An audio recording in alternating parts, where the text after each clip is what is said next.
Hello students, नमस्कार। कैसे हैं आप? आशा करते हैं कि आप सब बहुत अच्छे होंगे।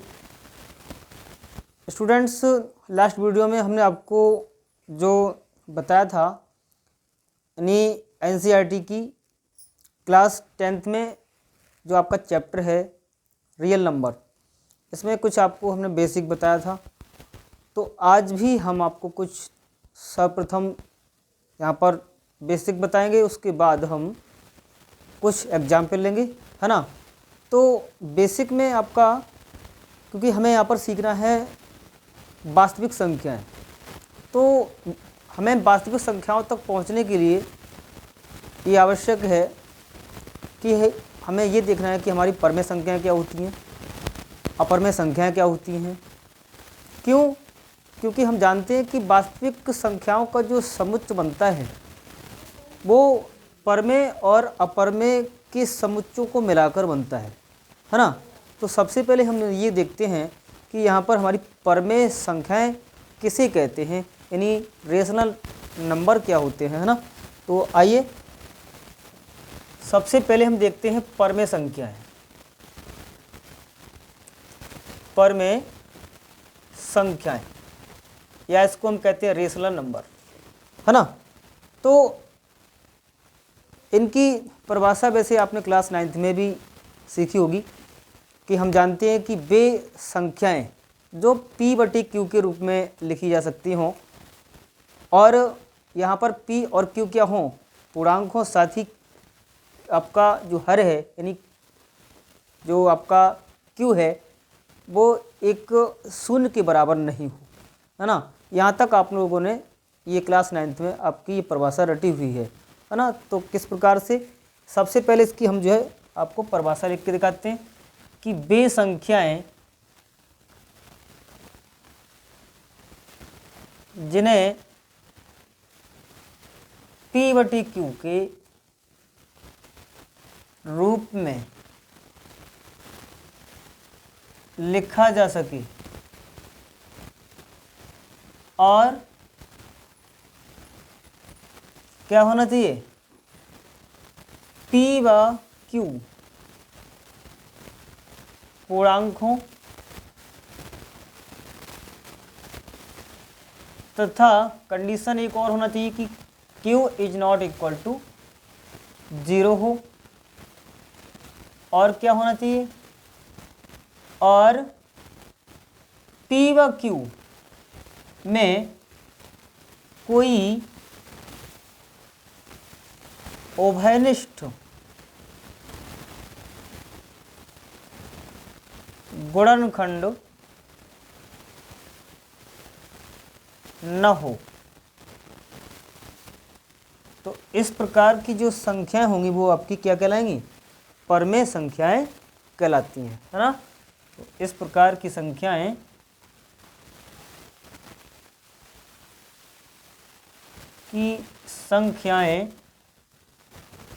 क्या कहलाएंगी, परमेय संख्याएं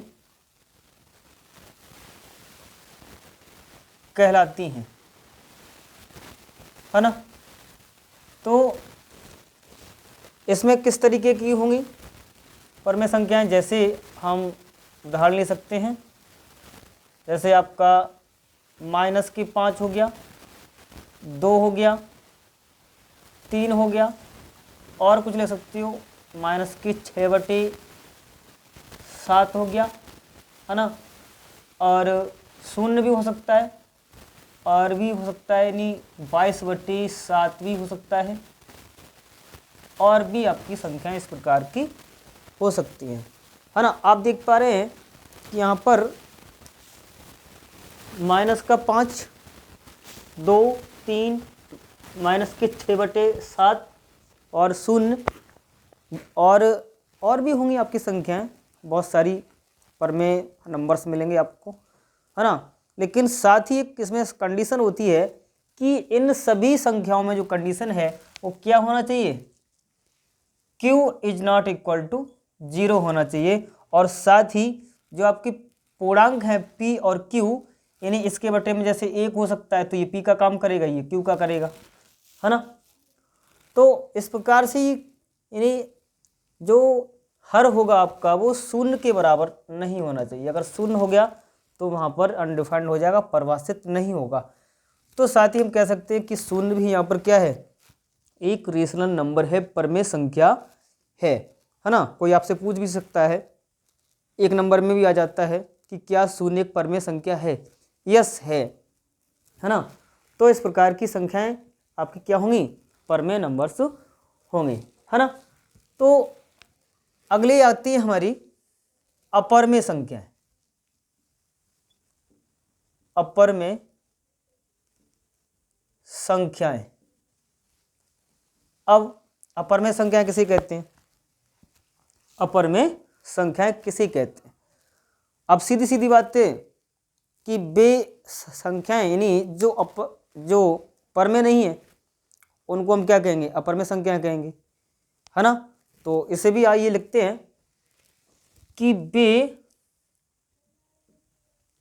संख्याएं जो परमेय नहीं है, या फिर ऐसे कह सकते हो कि बे संख्याएं जिन्हें P/Q के रूप में नहीं लिखा जा सके, है ना, उन्हें अपरमेय संख्याएं कहते हैं। अपरमेय संख्याएं कहते हैं। अब ये बात हो गई यहाँ कि बे संख्याएं जो परमेय नहीं है, या फिर हम कह सकते हैं कि बे संख्याएं जिन्हें P/Q के रूप में नहीं लिखा जा सके, तो हम उन्हें सीधे सीधे कह देते हैं कि ये संख्याएं अपरमेय हैं, यानी इर्रेशनल नंबर हैं, राइट। तो ऐसी संख्याएं कौन कौन सी हो सकती हैं, जैसे √5, √2, √3।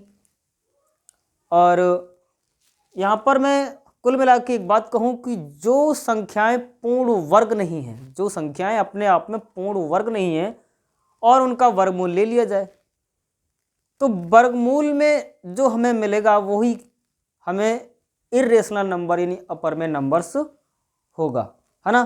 तो जैसे हम लिख भी सकते हैं उदाहरण में, जैसे हम ले सकते हैं उदाहरण √2 ले लो, √3, √5, है ना। और एक और भी ले सकते हैं पाई, है ना। यहाँ पर जो हमने पाई लिया है वो क्या है, एक अपरमेय नंबर है ना। तो पाई किस तरीके का है, अपरमेय है ना। तो ये सभी संख्याएं क्या होंगी, अपरमेय होंगी, अपरमेय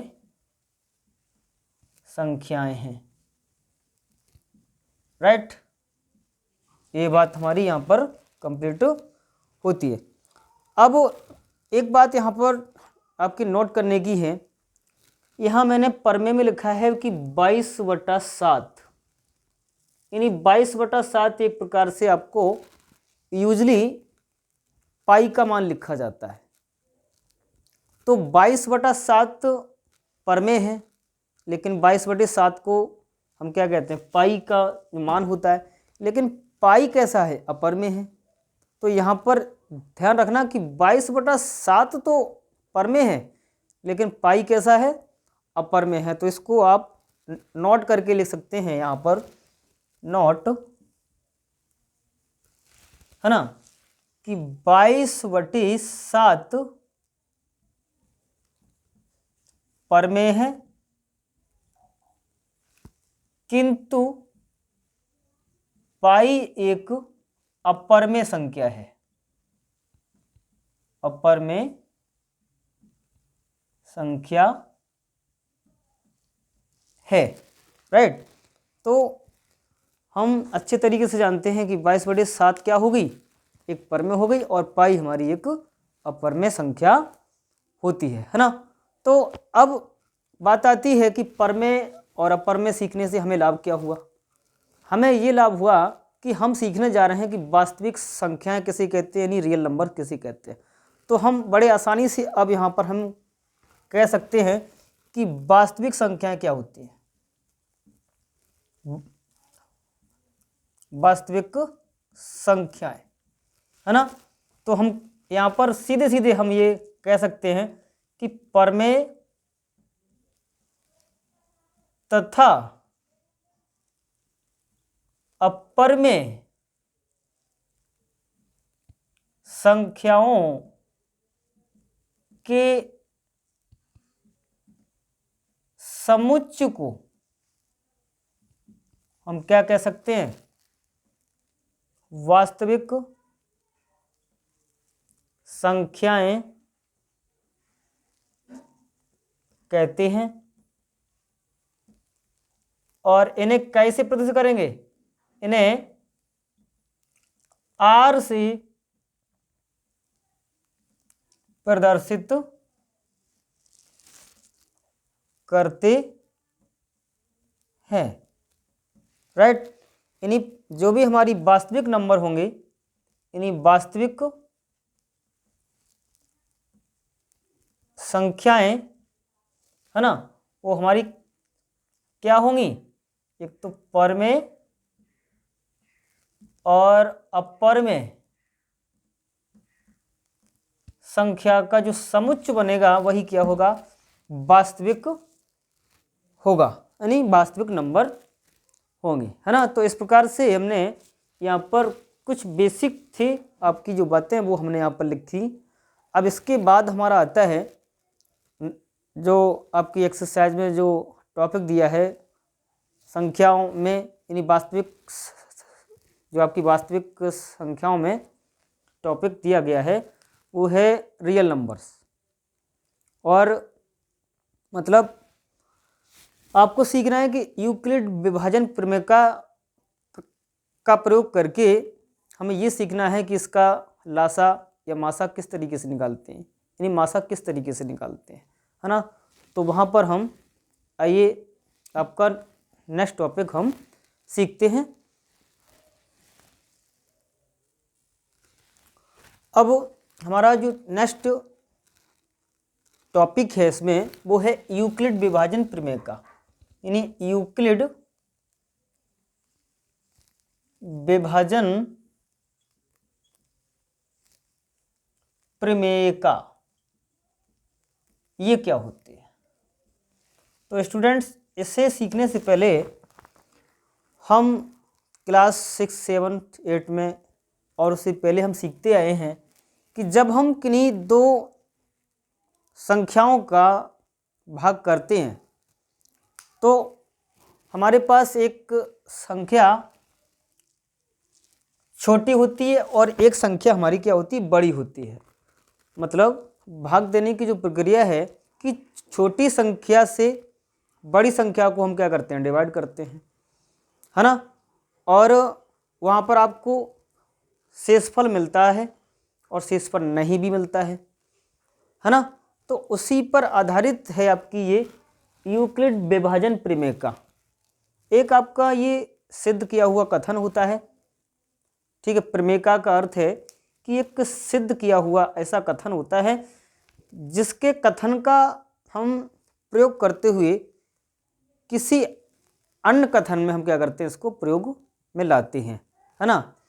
तो यहाँ पर जो प्रमेय का से यही अर्थ निकलता है कि एक तो ये आपका सिद्ध किया हुआ ही कथन होता है जिसके हम प्रयोग से एक अन्य कथन को क्या करते हैं, सिद्ध करने में इसका प्रयोग करते हैं, है ना। तो यहाँ पर जैसे हम दो नंबर्स ले लें, माना एक नंबर है हमारा, या ऐसे कह सकते हैं कि माना दो दिए गए धनात्मक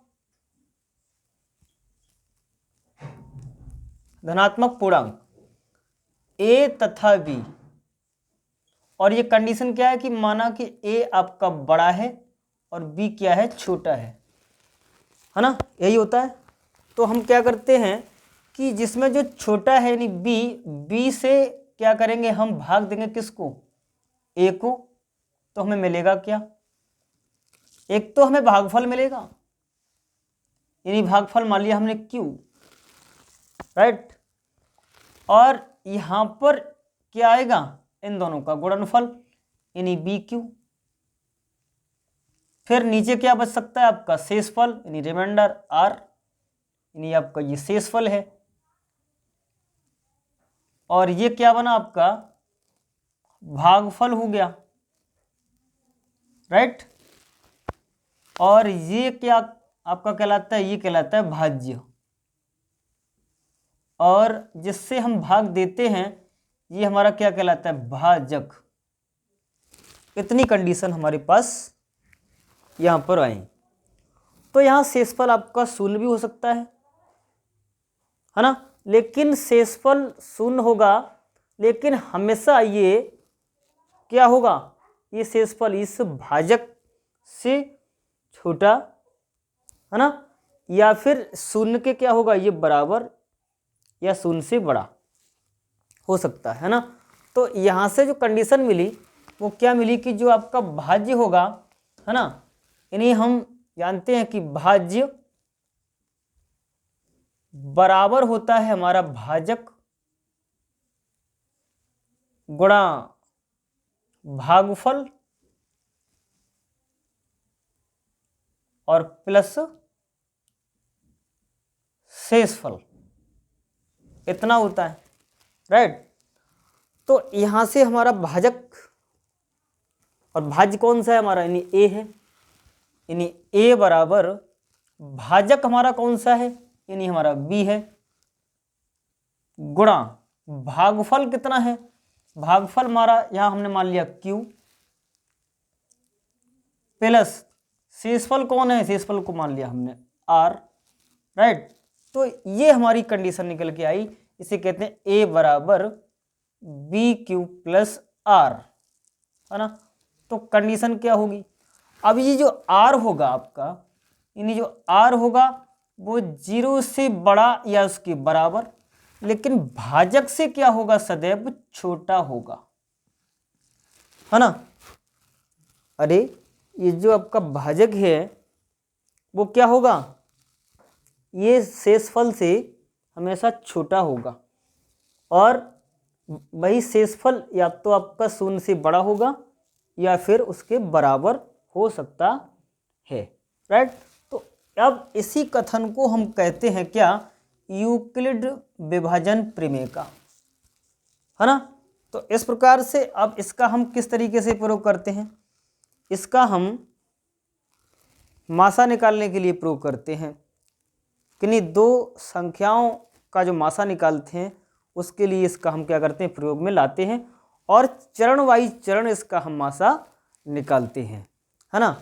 जैसे आपको अगर यहाँ पर हम ऐसे कहें कि हमारे पास दो नंबर्स हैं, एक हमने ले लिया 5 और एक हमने ले लिया 35, है ना।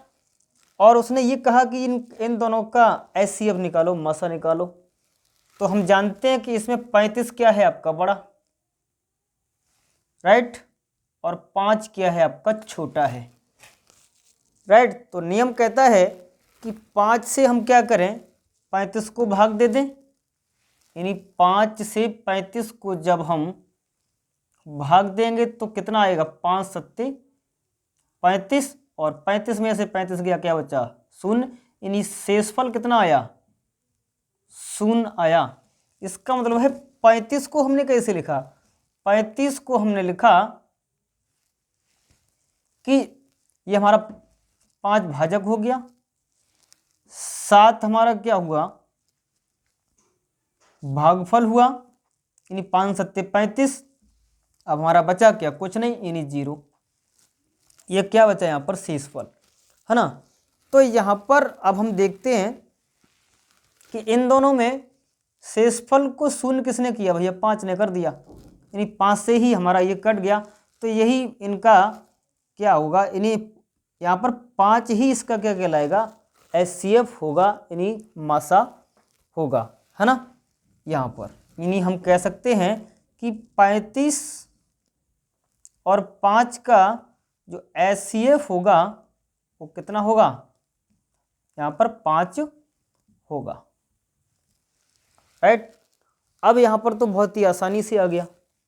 अगर ये यहाँ पर शेषफल 0 नहीं आता तो हम इसके चरण आगे भी करते, है ना। तो उसके लिए ये शेषफल और ये भाजक के लिए हम क्या पुनः यूक्लिड विभाजन प्रमेयका का प्रयोग करते, और ये क्रिया हम तब तक करते रहते जब तक कि हमारा शेषफल शून्य ना हो जाता, है ना। तो यही इसकी क्या है, इस यूक्लिड विभाजन प्रमेयका का प्रयोग करने की यही विधि है। यानी हम इसकी विधि को इस प्रकार से प्रयोग करेंगे कि अगर हमारी यहाँ पर हमारे कोई से 2 नंबर हैं, एक उसमें छोटा नंबर होगा, एक बड़ा होगा, है ना। तो हम इस प्रकार से प्रक्रिया उसकी करते जाएंगे और जहाँ पर हमारा शेषफल शून्य हो जाएगा तो वही क्या होगा, हमारा शेषफल जिस जगह हमारा प्राप्त हो जाएगा तो अंतिम भाजक ही हमारा क्या उन 2 संख्याओं का HCF होगा, है ना। तो आइए हम एक अब उदाहरण लेते हैं, है ना।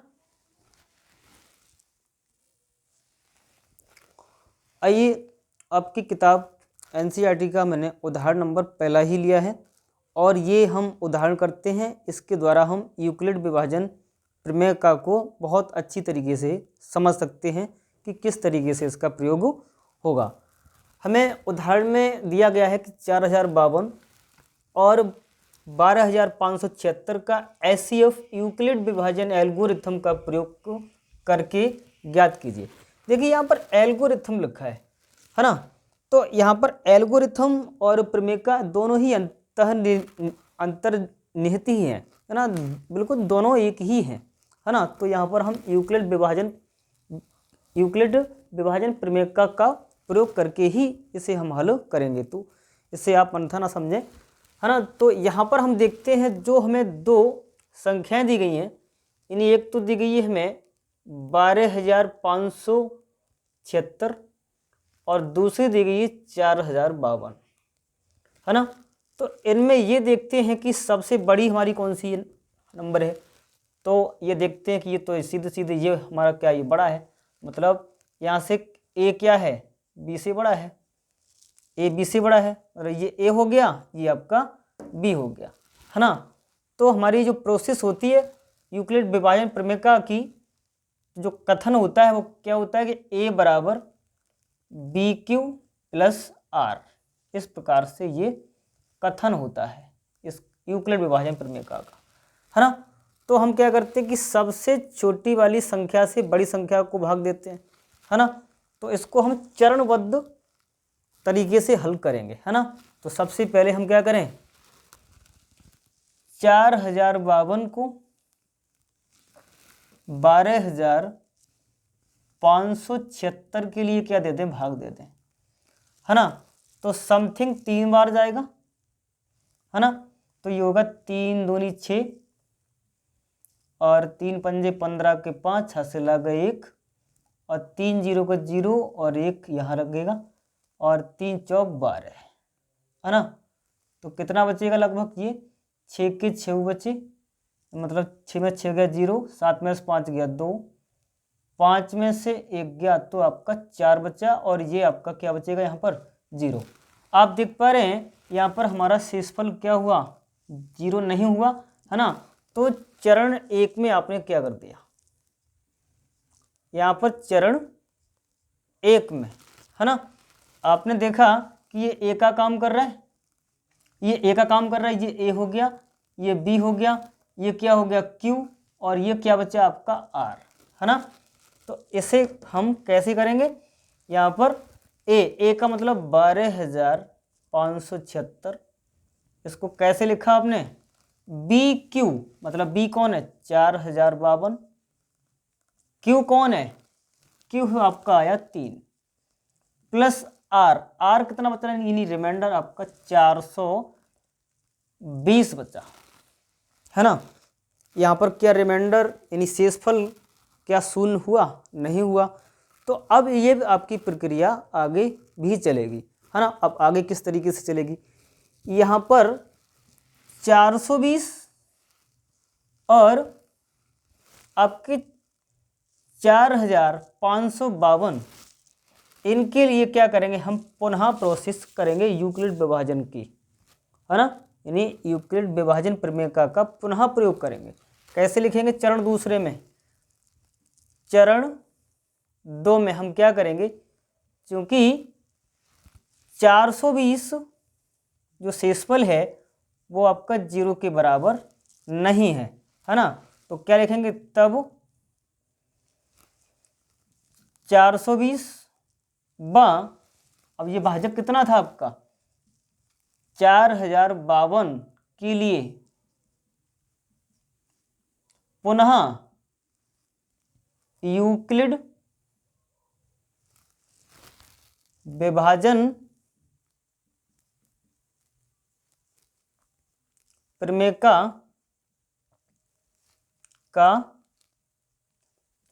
प्रयोग करने पर, है ना, तो पुनः करेंगे।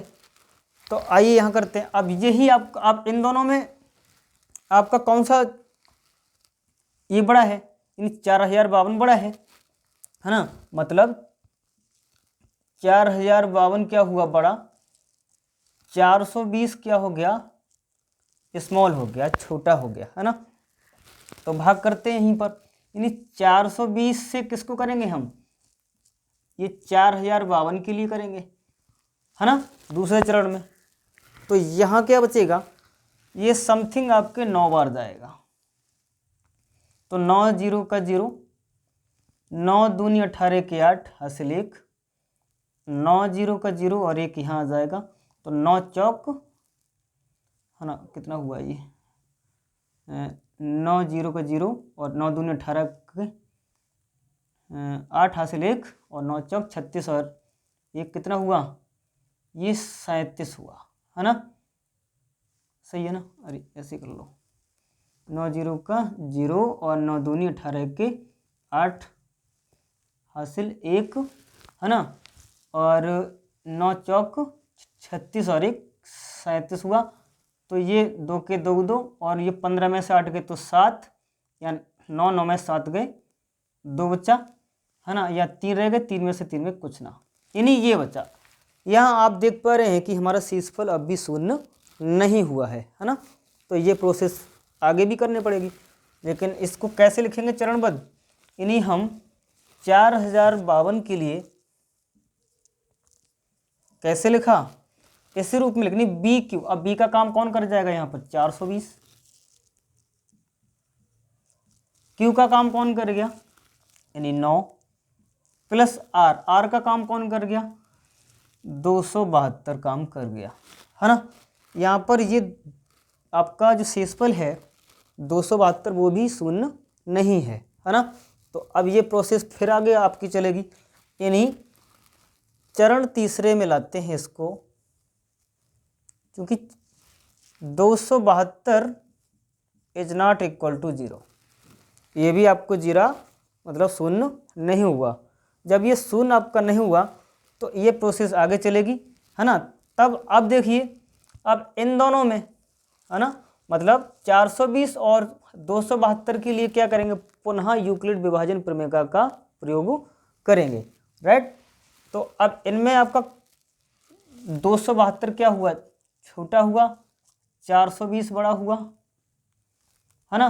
तो यहाँ पर एक ही बार जाएगा ये, यानी 272, है ना। यहाँ से कितना हुआ, यानी ये दाही, ये आपका 10 में से 2 गया तो 8 बच्चा, और ये कितना बच्चा 11 यहाँ, यानी 1 बच्चा, नहीं 11 में से 7 गया तो 4, यहाँ रह गया 3, 3 में से 2 गया 1, यानी 148 बचेगा, है ना। तो अब इसको कैसे लिखेंगे हम, यहाँ पर 420 के लिए लिखेंगे कैसे 272, है ना, गुणा कितनी बार गया एक ही बार गया, प्लस आर यानी शेषफल कितना बचा 148 बचा, राइट, यानी 148 बच गया, है ना। अब यहाँ पर देखते हैं कि 148 भी क्या है शून्य के बराबर नहीं है, है ना। तो अब ये प्रोसेस आपकी आगे चलेगी नहीं। इसको ले लेते हैं हम चरण 4। कैसे लिखेंगे? क्योंकि 148 जो शेषफल है वो भी आपका 0 के बराबर नहीं है ना। जब ये 0 के बराबर नहीं है तो अब इनमें क्या करेंगे हम? अब यहाँ 148 और 272, इनमें 148 क्या है? छोटा है। तो अब ये यहाँ से मैं कर देता हूँ 148 272, इससे भाग दे देते हैं तो ये एक ही बार जाएगा 148। तो ये 12 में से 8 गया तो 4 बचा, 6 में से 4 गया तो 2 बचा, और यहाँ 1 में से गया, यानी आपका क्या बचा यहाँ पर? फिर 24 बचा। यानी हम 148 को कैसे ले सकते हैं? 148 को ले सकते हैं, सॉरी 272 को, है ना, 272 को ले सकते हैं 148, क्योंकि ये बी का काम कर जाएगा, है ना, गुणा क्यू का काम कौन कर जाएगा? नहीं, 1 कर जाएगा, प्लस शेषफल कौन बचा? यानी आर, आर मतलब 24, है ना। तो यहाँ पर आप देख पा रहे हैं कि 24 यानी जो शेषफल है वो भी 0 के बराबर नहीं है। तो अब यही प्रक्रिया हम क्या नए चरण यानी 5 में ले लेते हैं, राइट, चरण नंबर 5, है ना। तो लिखते हैं कि 24 यानी जो कि शेषफल है वो क्या है? 0 के बराबर नहीं है, है ना। 0 के बराबर जब नहीं है तो इसको और भी आगे हम प्रोसेस करते हैं। तो अब ये हम 24 से किसको 148 के लिए क्या देते हैं? इसको भाग देते हैं, है ना। तो ये कितनी बार जाएगा? ये शायद आपका 6 बार चला जाएगा, है ना।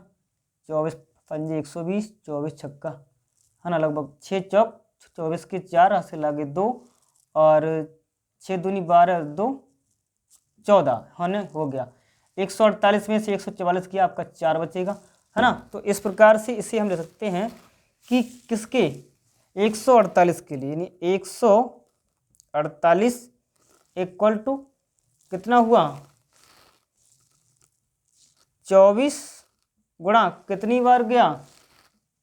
6 बार, प्लस शेषफल कितना बचा? आपका 4 बचा, है ना। तो यहाँ पर 4 शेषफल प्राप्त हुआ, ये भी 0 के बराबर नहीं आया, है ना। तो अब इसे हम किस में लेते हैं? चरण नंबर 6 में लेते हैं, है ना। तो कैसे करेंगे? यानी आपका 4 यानी शेषफल 0 नहीं है ना। तो ये प्रोसेस फिर आगे चलेगी। यानी अब जो है 4 और 24 के लिए लेंगे तो कितनी बार जाएगा? 4 छक्का, ये आपका 24, और यहाँ देख पा रहे हैं कि 24 से 24 का क्या बच्चा? 0। यानी अब शेषफल हमारा कितना मिला? 0 प्राप्त हुआ। यानी यहाँ पर यानी आपके 24 के लिए हमने जो लिखा वो कैसे? 4 बी का काम करेगा, कितनी बार गया? 6 बार, 6 चौक 24, और शेषफल कितना बचा? 0। तो आप देख पा रहे हैं अंतिम जो भाजक हुआ हमारा वो कितना हुआ? 4 हुआ। तो वही क्या होगा? अंतिम भाजक जो दी गई संख्याएं थी आपकी शुरू में 12,576 और आपका ये 4,052, इनका क्या होगा? ये मासा होगा। तो हम कह सकते हैं यहाँ शेषफल कितना है? शेषफल बराबर 0 प्राप्त हुआ, है ना। तो हम कह सकते हैं कि अतः अंतिम भाजक कौन सा है? अंतिम भाजक कौन सा? 4 है। तो यही भाजक अर्थात 4 किनका? संख्याओं कौन कौन सी? 12,576 व 4,052 का HCF होगा, है ना। तो इस प्रकार से ये हमने उदाहरण के द्वारा ये आपको यूक्लिड विभाजन प्रमेय का प्रयोग करके बताया, है ना। तो स्टूडेंट्स, इस प्रकार से आपने ये उदाहरण भी किया और मैं आशा करता हूँ कि आपको ये उदाहरण बहुत अच्छे तरीके से समझ में आया होगा। तो इसे आप अच्छे तरीके से तैयार करें, फिर हम इस एक्सरसाइज के जितने भी उदाहरण होंगे एग्जाम्पल वो भी हम हल कराएंगे, है ना। तो आप जो है हमेशा की तरह हंसते रहें, अपना मुस्कुराते रहें और गुनगुनाते रहें। ठीक है, थैंक यू, धन्यवाद।